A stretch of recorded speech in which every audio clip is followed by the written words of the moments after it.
Good morning, good afternoon, good evening, folks. Welcome to another episode of the Sweet Nothings podcast. Happy New Year. If it's the first time you're checking in since we changed the page, not just the page on the calendar, since we changed the whole calendar, throw the last one away. Please do us all a favour. I hope the year has been treating you relatively gently so far. January can be a tough one, and that's part of what I want to get into talking about in today's episode. We've had a January episode regarding January previously, but that was a few years ago. We've been through a lot since, let's be honest. But in case it's been a while, this is your home of relaxed, funny, and informative chats all about the love of eating. We'll talk about the latest food trends, controversial opinions, and all things edible, the depressing and the slightly less depressing. And folks, as always, before we get into what I'd like to talk about today, before we get into the fact that literally no one knows what they're supposed to be eating, even more so than normal, let's get into some of the nonsense that's been released upon our supermarket shelves and the like in the last few weeks. So I had a little moment of almost mild disbelief when opening the Sephora website the other day. It's cold and I have absolutely no interest in venturing outside at the moment, and I wanted a little browse to see if anything was worth buying in the sale, and shock it wasn't. But on opening the Sephora website, the first product that greeted me in promotion was their new lip gloss collaboration with Tabasco. Now, this isn't the first time I've seen some kind of chili-based inclusion in a lip product, but probably the first time I've seen something as bold a choice, especially with the flavour. So not only have they decided to do a collab with Tabasco in general, there's 4 different flavours and 4 different intensities of heat as options for this lip gloss, which supposedly has a plumping effect because the capsaicin that is naturally present in chili will make, various parts of the body inflamed, as I'm sure many of you who've ever had a spicy curry will be familiar with. And basically, there's like a jalapeno version, there's a classic version, and I don't know if it's going to taste like Tabasco. Bold choice, seeing as the flavour of Tabasco is basically vinegar and pain. Interesting. Did I pick it up for the sake of curiosity? No. Sorry to disappoint. Continuing along the spicy theme, however, folks, Crunchy Nut Cornflakes, very big brand in the UK, one of my absolute favourites, the kind of thing that I try not to buy because I will eat the whole box in one sitting and go buy more immediately afterwards. The stuff's delicious. They have decided to release a hot honey version. Now, hot honey is one of these kind of buzzwords of the last kind of year or so in terms of food trends and it being put on anything. Basically, it's the combination of sweet, salty, and spicy together. It's a tale as old as time, but we Brits are fairly slow to picking up on things like this. And it's spicy cereal, folks. How spicy it is, I don't know. It's something I would be very interested in trying. It's a bold combination, which I do like to see. And, even if it is one that's, just for the sake of virality, it's certainly a risk to take. And I imagine it won't last very long, but I was quite intrigued to see this. A slightly predictable and confusing kind of couple of offerings. Cream egg from Cadbury continues to kind of bleed into everything in the sort of sweet snacks market on UK shelves from January until June, basically. Easter is just kind of a concept at this point. Cream egg Oreos are now a thing, despite the fact that the main flavour of cream egg is sort of an idea, a memory of milk chocolate filled with sugar. And they're also releasing a kind of collaboration product with grenade protein bars. That sounds like a hellish combination of textures, but someone will probably enjoy it. There you go. As I speak to you guys, it's the 10th of January, and this is already the Easter-based nonsense we have going on. We're not even at Pancake Day yet, folks, let alone Valentine's Day. And essentially everything else in terms of food news this month is Easter eggs or high protein versions of everything or low fat versions of everything as it goes every January. And it gets ramped up more and more every single year. And that, depressingly, bleeds seamlessly into what we want to talk about today. While my biggest hope for this year is that we won't see any other iterations of Colin the Caterpillar or Dubai chocolate, January is a particularly difficult time for a lot of people, as we know. Post Christmas or post holidays, whatever it is that you celebrate, post festivity in general, there's a kind of decline in the mood anyway. You've probably spent more money than you would in a normal month. You've maybe kind of had more to drink, had more to eat, and you aren't feeling too good about it. You might not be particularly happy about going back to work. Or if you work in hospitality, you're experiencing the big drop, the big down after the kind of high and rush of December. It's an interesting time, and it's not a particularly easy one. We're here to talk about food specifically today, though, folks, though this will be a conversation kind of more wrapped up in just taking care of yourself in general, though food and your mental health together are two of the best ways you can do that. I'd also recommend sleeping a lot. It really is not overstated as a thing to do.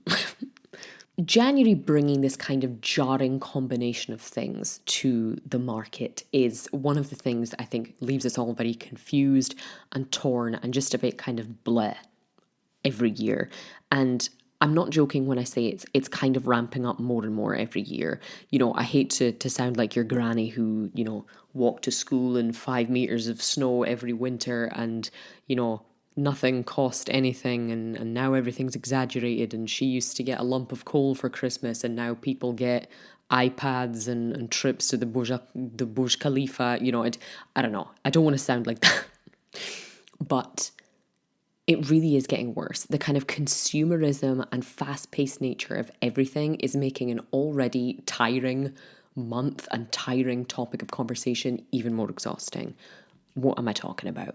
The combination, the idea of even having on the shelves of a supermarket at the same time or being advertised to you through, meal delivery apps or adverts at bus stops or on social media, the combination of kind of the leftover Christmas things all being discounted, the leftover New Year's alcohol and the snacks and the treats and everything, it's all discounted, so it's available that you can still enjoy it, why not? And at the same time, you're also being introduced to the beginning of the Easter feasting period.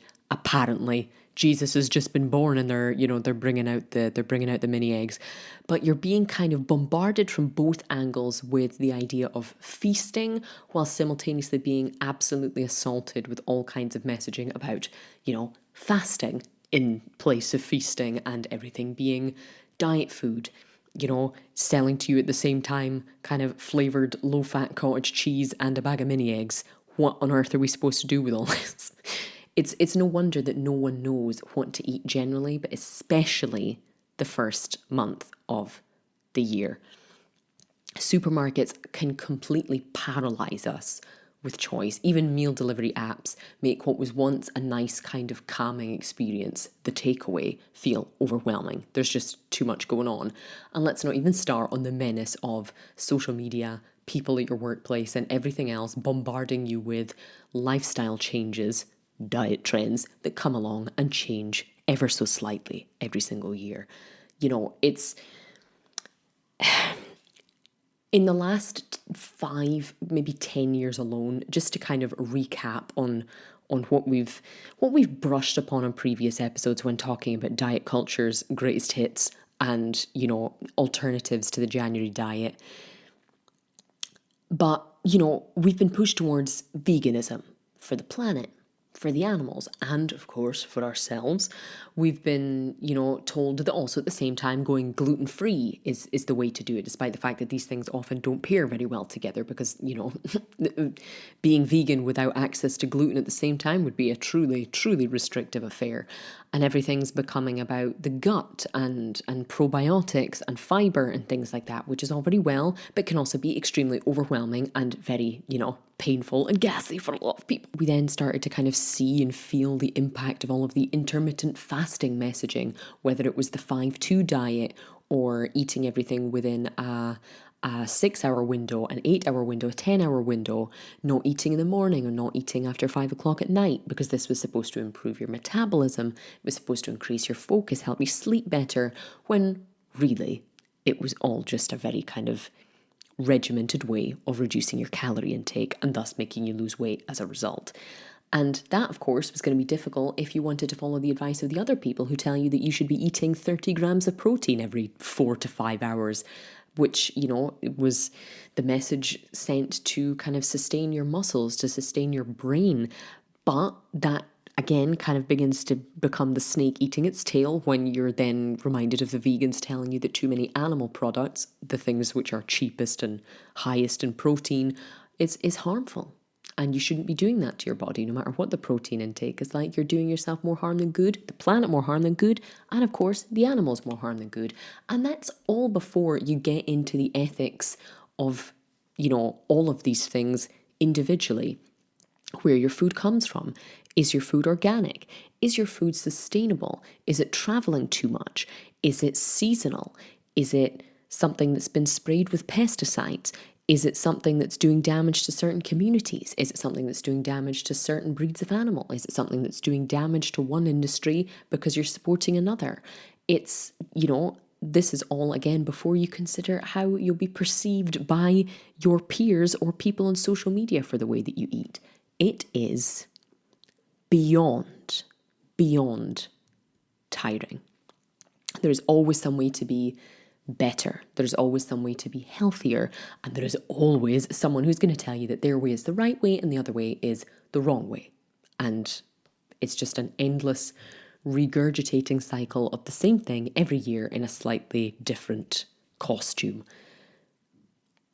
And all of it is potentially correct, and all of it is potentially completely incorrect depending on who you are, your body, your age, your lifestyle, your budget, your location in the world, everything.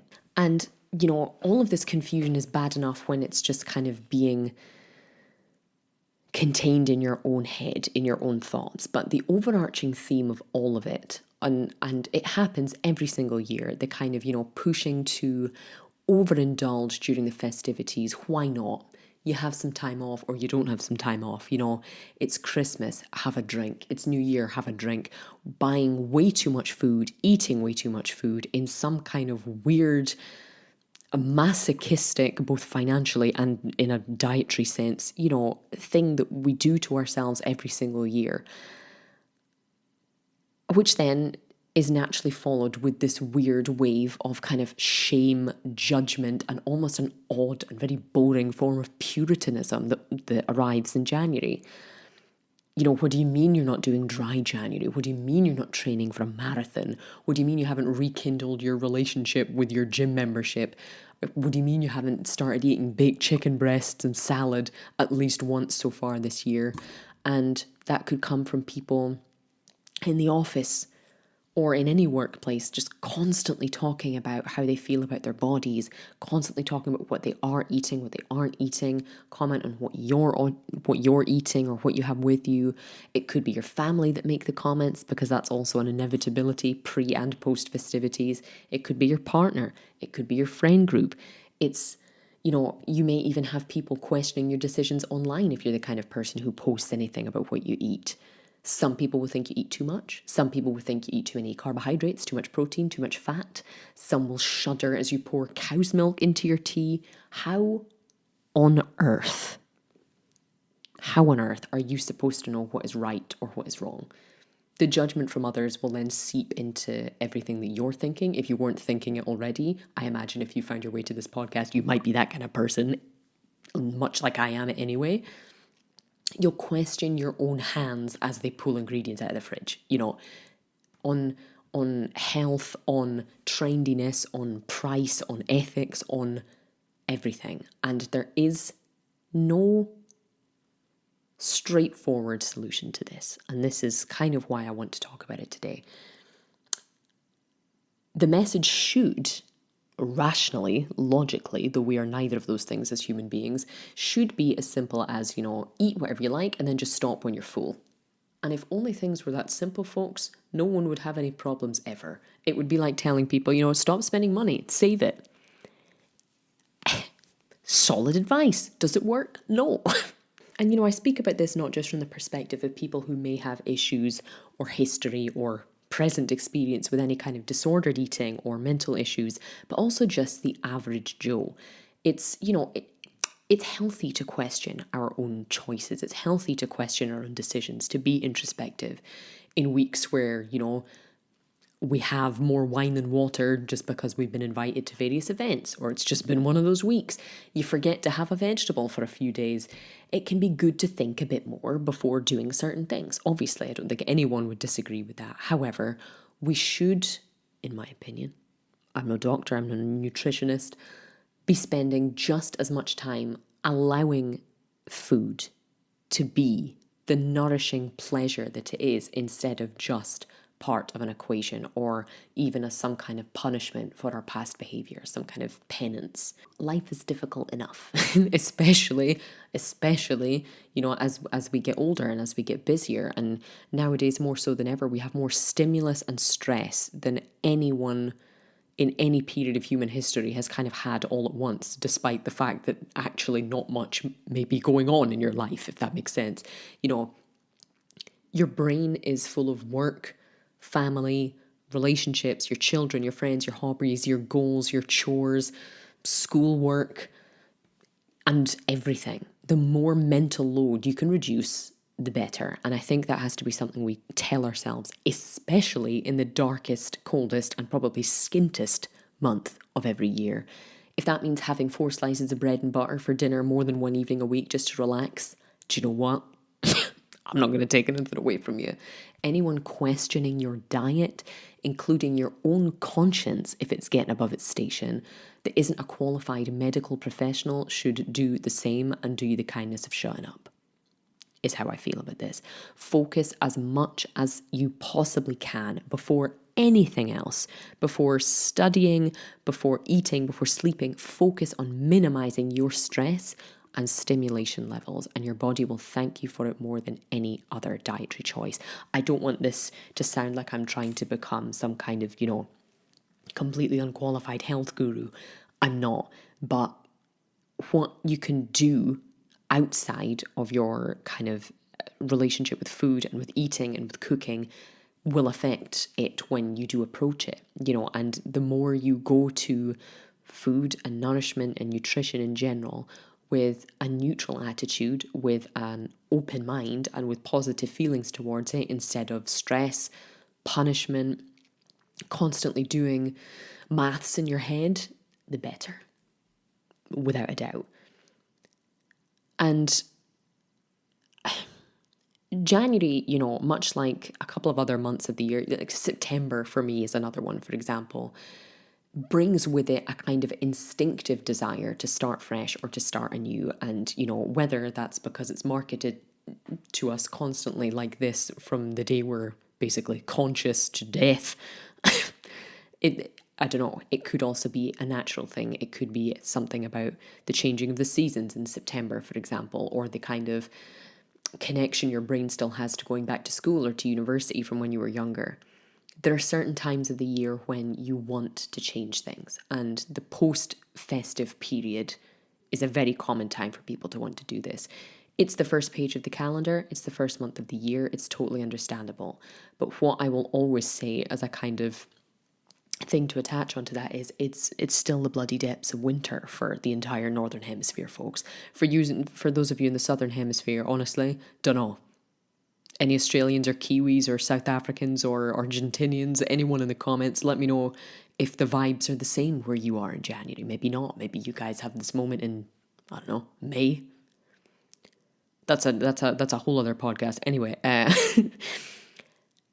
it's still the depths of winter. It's not like we go from, the season where everything is stodgy and heavy and full of fat and carbohydrates to the land of milk, honey and salad, where everything's suddenly in season and you can get the strawberries for a good price and you're in the mood to eat, certain lighter foods because the sun's out. Absolutely not.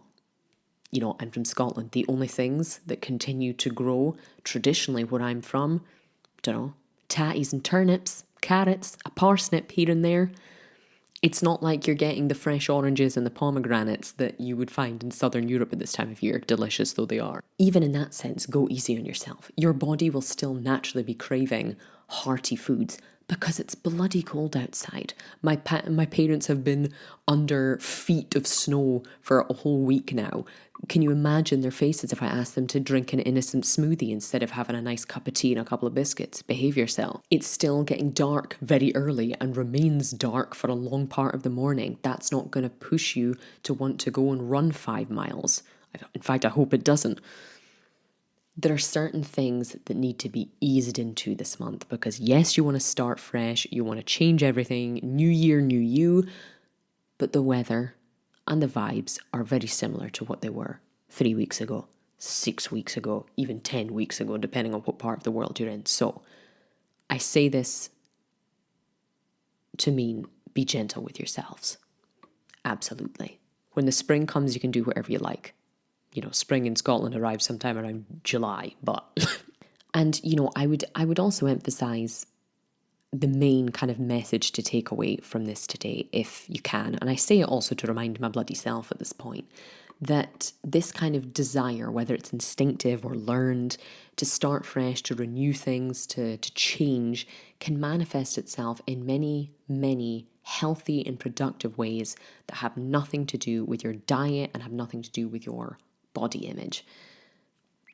For example, a classic, though a bit cliche, getting your teeth into learning a new language, setting out goals, whether that be for school, for university, for your career, for your family, planning trips for the year ahead, whether it's 2 miles down the road to a restaurant you haven't tried yet, or whether it's to the other side of the world to open up your, traveling experiences. Those are the kind of things that can be good to do at this time of year. Get things in the calendar. Have things to look forward to. Make little objectives. Treat it like a game if you want. Give yourself little treats for getting things done. That's the kind of way you should gently ease your way into a new year. Giving yourself the nice things and without feeling like you're being sent to a gulag for, the crime of enjoying yourself in December.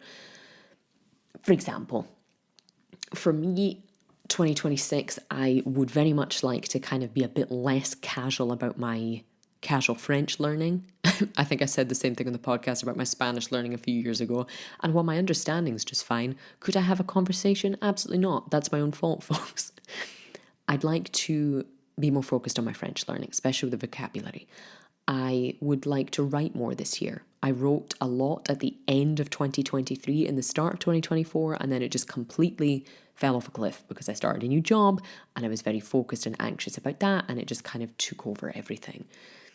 I would like to continue my habit of reading and finishing a new book every month or every couple of months. My kind of standard for the last few years has been kind of 6 to 8 books a year. While I would realistically like to up that, that's been a nice kind of natural way for me to keep in touch with fiction, non-fiction, and getting myself off my phone, ideally. And also something that I kind of picked up in the last few months of 2025, not for the purposes of changing shape, for changing how I live, for changing how I eat, but thanks to my age, thanks to me reading up and just educating myself a bit more on female health, female longevity in general, I'd like to start taking strength training more seriously this year for my health. That doesn't mean signing up to a gym. It means I've bought a few dumbbells a couple of months ago, and I'm trying to lift heavy things when I can. I'm not eating more protein. I'm not buying myself little matching sets so that I can look good on Instagram. I would just like to increase muscle mass, increase body weight through muscle mass in general a bit more, because basically it seems like the best thing to do as you get older, especially as a woman. And that's a goal of mine for this year. A very casual one, not one that I'm tracking in any way. I don't own a scale. I don't own a tape measure. I'm going to treat it as it comes and see how my body responds to it, basically. And that's, for the moment, what I'm going to try and focus on in this year of 2026. I don't plan to change jobs this year for the first time in a while, and I enjoy the one I'm in. I'm enjoying the focus on that. I'm enjoying the growth that comes from it. Thinking about planning a couple of little trips, nothing too spenny, nothing too long distance, but these are the kind of things I'm planting seeds for 2026. And I would love to know that you guys are doing the same. Anyone that's listening, whether you normally listen for the food trends and the nonsense, or whether you normally listen because you like, I don't know, hearing opinions you might not hear in other places, or whether you're listening because you're someone like me who has a history of difficulty with eating and knowing that you're not weird or alone, because you are absolutely not. This is what I hope you guys will do with this month and with the months that follow also. There's very little more damaging that you can do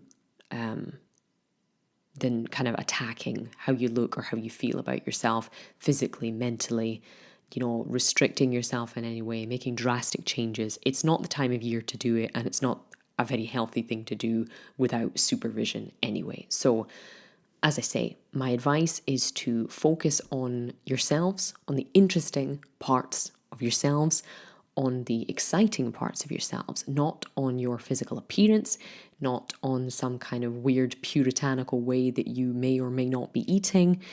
You are so much more interesting than your weight, than how you look, or than what you eat.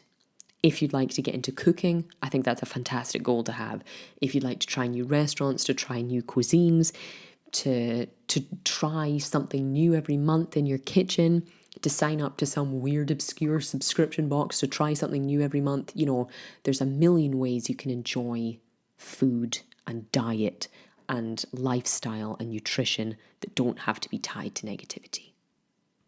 That's what I want to leave with you guys this month. And now that I can pause for breath, that is where I'm going to leave it for this month, guys. A fairly short one. I don't want to feel like this was very ranty, but it just felt like something to get off the chest. And I have had a couple of messages from a couple of lovely young women on Instagram that I think, sparked by this kind of time of year, this felt like something worth broaching. So I hope you guys enjoyed. And let me know your thoughts as always in the comments, whether you're watching on YouTube, shoot me a message on Instagram, wherever you like. You can find me at Maverick Baking. That's all I have time for at the moment, guys. I hope you have an easy, or at least fairly gentle, remainder of January, and I'll see you for the next one.